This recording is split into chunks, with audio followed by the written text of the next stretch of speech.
Chérif mu mel ni tournée économique bu président de la République foofee ca Sédhiou bokk na ci liñ ci mën a jàpp muy les 18 commandements du chef de l'État 400 milliards yoo xam ne dañ ko programmé jagleel ko région bu Sédhiou. non c'est important muy loo xamante ni askanu Sédhiou déjà rafetlu nañ ko parce que Macky Sall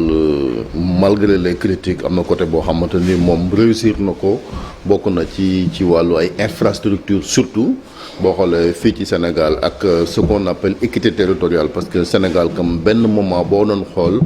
xëy na capital régional yenn yema surtout région yi nga xam bi leen créé yàgg na surtout Ndakaaru gi yoo xamante ne moom mooy capital bi ci nga doon gis yenn infrastructure yi mooy ay pont ak et cetera mais moom bi ñu ñëwee gis nañ ni quand même li naan maillage territoire ci wàllu ay infrastructure ay tali defal na ci yu bëree bëri dëkk yi nga xamante ni mënuñoo am tali bu goudronné gis nañ li nga xamante ni PUDC ma nga ko fay def à travers des pistes rurales yoo xamante tamit lu am solo la parce que ku dëkk ci àll ku ne xam na ni daa jël ay charrette wala soxna yi bu fekkente ni am nañ jafe-jafe ci wàllu wér-gu-yaram ñu war leen a évacuer ci yoonu suuf nga doon jaar te bu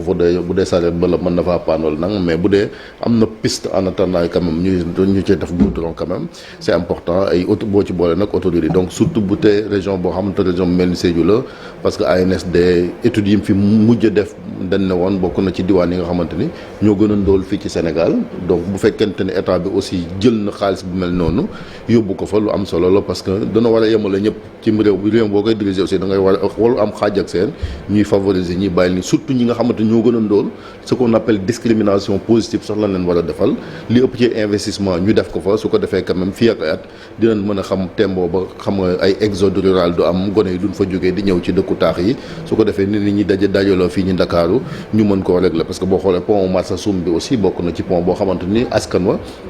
yàgg nañu am jafe-jafe donc programme de désenclavement la yoo xamante ni ñoom ña fa dëkk ñoom ñoo la mën a wax li nga xamante ni moom la ñuy dund te loolu c'est très important on parle aussi ci lancement travaux boo xamante ni pont Témento ngir dëkk bu mel ni quand même Goudomp aussi ñu mën koo désenclaver boo ci boolee aussi pont Farafenni bi parce que ku daan dem Casamance xam nañ ni jafe-jafe nga daan am da nga daan dem Gambie ñun ñëpp jël nañ bac bi déjà risque bi nekkoon rek déjà ci jël bac boo xamante ni da doon yëpp ay oto yëpp marchandise yëpp ay nit bu yàlla defee musiba am mu suux fa ña fay ñàkk seen bakkan bari na avec quand même le départ de Yaya Jammeh ak seen négociation gi nga xamante ni mooy les autorités gambiennes ñoom Adama Barrow tabax nañ fa quand même pont boo xamante pour dem Casamance léegi boo jógee fii Ndakaaru mën nga faa fanaan yi et puis wàllu sécurité bi tamit ñu ci def lu am solo gis naa ci programme bi tamit bokk na ci li nga xamante ni maillage sécuritaire ak lépp loo xamante ni jëm na ci modernisation dëkk yi nga xamante ni ñoo nekk ci zone frontalière yi te loolu kuréel gu naan Puma da ciy def liggéey bu am solo boo xamante ni quand même c'est important donc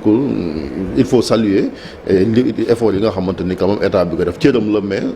waaw góor quand même day gën a dolli ngóor su ko defee comme ñu def ko ci zone yëpp yi nga xamante ni comme ñoo nekk ci dëkku àll yi su ko defee ñoom it ñu mën a am li naan ay infrastructure sociale de base yoo xamante ni askan wi quand même dañ ci mën a dund parce que boo nekkee ci réew di contribuer ci wàllu l'impôt ci wàllu nangam en retour aussi état bi loolu daf ko war a ak moom am ci yeneen dogal yoo xamante ni également surtout hôpital bi nga xamante ni mooy Amadou Tidiane woon nekkoon ancien ministre de l'enseignement supérieur yàlla def mu daal di génn àdduna nekkoon na sax jamonoy Abdoulaye Wade maire u Sédhiou tey on nous annonce quand même que hôpital boobu danañ ko daloo loolu aussi c'est une très bonne nouvelle parce que xeetu hôpitaux yooyu on l'a vu à Touba on l'a vu à Kaffrine à Kédougou bu ko Sédhiou amee aussi dëkk bu ko mérito la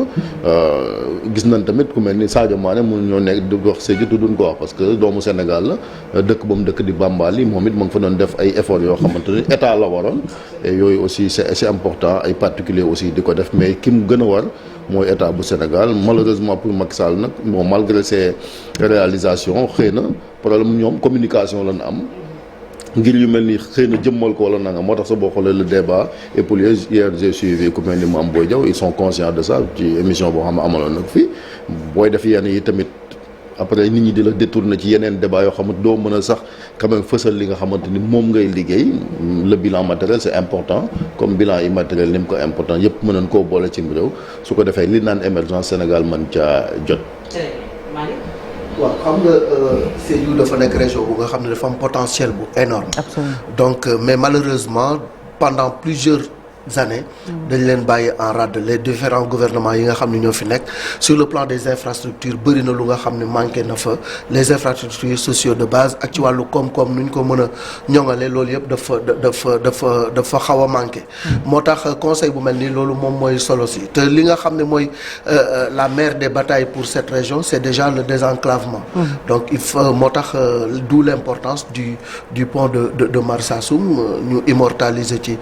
Famara Sagna vraiment mu nekk lu nga xam ne lu am solo la mais le pont de Témento ki mi ngi koy wax léegi Chérif dafa am solo ci désenclavement Goudomp parce que c'est une vieille doléance des populations yi nga xam ni ñoom ñoo nekk dans le Balantacounda et dans le Boudjé te foofu dafay am Témento benn pèlerinage bu mag bu fay am chaque année diocèse de Kolda diocèse de Ziguinchor ak suñu mbokk chrétiens yi nga xam ne dañu nekk dans la sous-région comme ay Guinée-Bissau dañu fay daje mais toujours problème mobilité dafay am mais ku wax aussi Sédhiou di nga wax li nga xam ne mooy la culture de l'anacarde mu nekk un trésor bu nga xam ne bu fekkee ni facilité nañu xale yi encadrer leen ci wàllu naka lañ koy ñoŋale dina am solo parce que seen problème mooy du ñu am fu ñu ko stocké du ñu am ay unité de transformation ak lu ni mel alors que 70% de la production nationale d'anacarde est fournie par la région de Sédhiou donc loolu aussi war nañ ko gën a ñoŋal la filière banane nekk une filière extrêmement importante aussi am na lu nga xam ne nguur gi mi ngi ko ci def mais loolu tamit war nañ ko gën a encadrer ñoom tamit ba conservation ak transformation ak aussi yoon yu ñuy jaar ba di ko yóbbu accès au marché loolu moom moo nekk seen ay jafe-jafe yooyu yëpp je pense que bu ñu ko tënkee dina am solo mais li Chérif wax dafa am solo moo di ni ci wàllu infrastructure le président Macky Sall a beaucoup réalisé ci yenn gox-goxaat yi te ku dem ci biir région yi di nga gis ni bëri na lu ñu fa liggéey ci wàllu jumtuwaay pour yombal dem beeg dikk bi affaire électrification rurale il y a plus de 619 villages de Sédhiou yu nga xam ne tey ñu ngi koy jéem a électrifier grâce à laser donc yooyu yëpp dafa am solo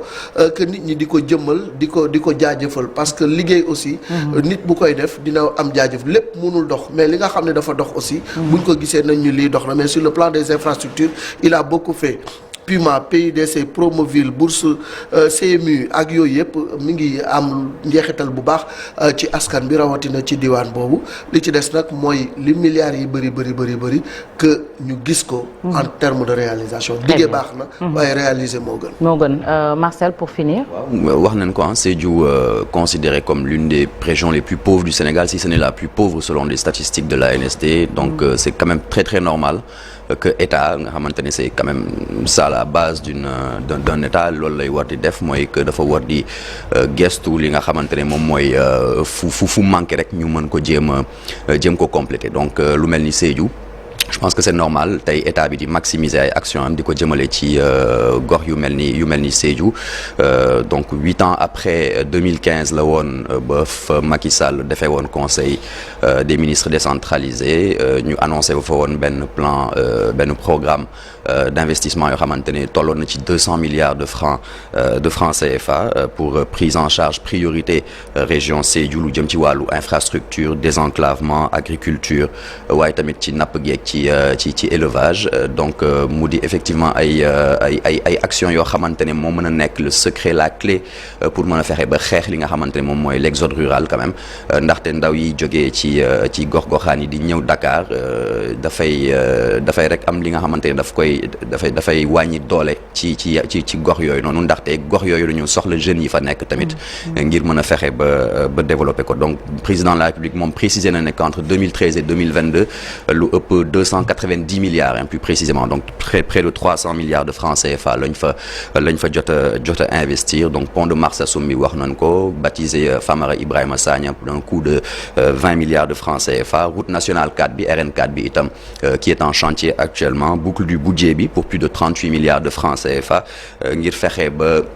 askan ñi fay yeewoo mën a am en tout cas un meilleur service, un meilleur accès aux services sociaux de base ak tamit marchand pont de Temento bi itam wax nañ ko donc mu di lu am solo ci wàllu